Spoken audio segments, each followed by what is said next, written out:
Kapetan lučke ispostave Sali, Ivo Švorinić, već 25 godina pomaže stanovnicima Dugog otoka kad ih treba prevesti do Zadra ili na kopnu. Ove godine je imao 21, što oni kažu, mediko prijevoz. Tu je bilo i dosta dramatično. Kako je to izgledalo? Za razliku od prošlih godina, ove godine smo imali veći broj transporta unesrećenih ili bolesnih sa Dugog otoka. Dakle, rekli ste 21 do sada prijevoz. Nažalost, bilo je i sa smrtnim posljedicama, ali bilo je i lijepih trenutaka. 3 rodilje smo prevozili do Zadra i završilo je najljepše što se može očekivati od majke. Naime, nakon poziva liječnice mi pripremimo brod za plovidbu kroz 20 minuta. U pratnji liječnice bolesne ili unesrećene odvezemo do kopna gdje ih čeka ekipa hitne pomoći i time bi naš dio tog posla bio završen. Bilo je i stranaca, pogotovo u sezoni kad je veliki broj turista na otoku i mi smo jedina veza, da tako kažem, za prevesti unesrećene do kopna.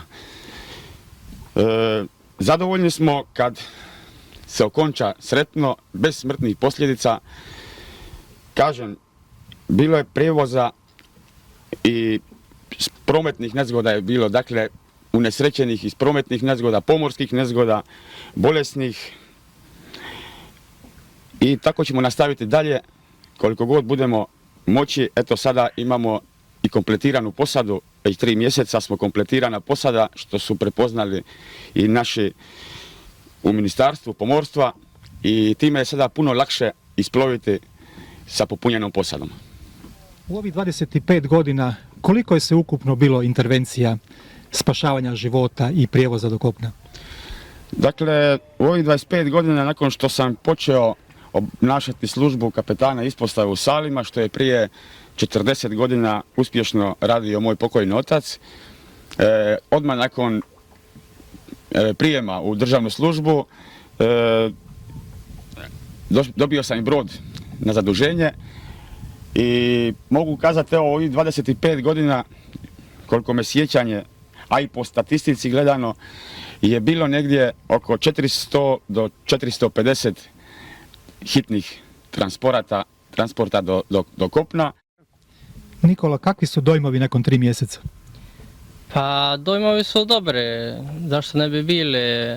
Ima ovaj tim kompletiran, imam kapetana koji je vrlo iskusan, imam ga uza sebe, od njega mogu puno naučiti, tako da mogu samo dobre dojmove imati. Sve se odvija kako i planiramo, pripremljeni smo za te intervencije, tako da sve u svemu s poslom sam jako zadovoljan.